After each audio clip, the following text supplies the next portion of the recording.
ঈদের ছুটি শেষে রাজধানী ঢাকামুখী মানুষের ঢল নেমেছে। সড়কের পাশাপাশি রেলপথেও উপচে পড়া ভিড়। তবে সময় মতো ট্রেন চলাচল করায় স্বস্তিতে ফিরছেন যাত্রীরা।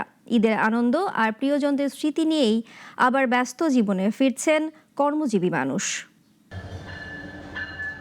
ট্রেনের প্রতিটি বগিতেই যেন ঈদের গল্প, কারো মুখে আনন্দের স্মৃতি, আবার কারো চোখে প্রিয়জনদের ছেড়ে আসার কষ্ট। এভাবেই ফের জীবিকার তাগিদে দেশের বিভিন্ন প্রান্ত থেকে ট্রেনে করে রাজধানীতে ফিরছেন কর্মজীবী মানুষ।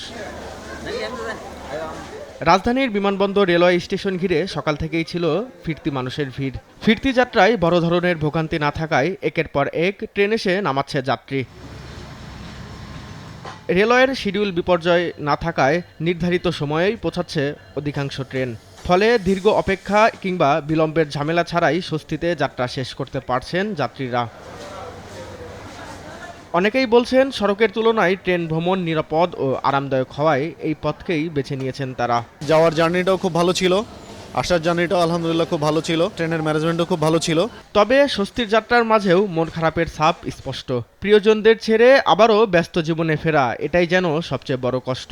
নারীর ট্রেনে বাড়ি গেছিলাম, সেখান থেকে আসতে অবশ্যই কষ্ট হচ্ছে। একটু তো খারাপ লাগে বাবা আমার জন্য, কিন্তু কিছু করার নাই, চলতে তো হবে, কর্মব্যস্ততায় ফিরতেই হবে। ঈদের উৎসব শেষ, কিন্তু স্মৃতিগুলো রয়ে যাবে পরবর্তী ছুটির অপেক্ষায়। রেজাই রাব্বি, নাগরিক, ঢাকা।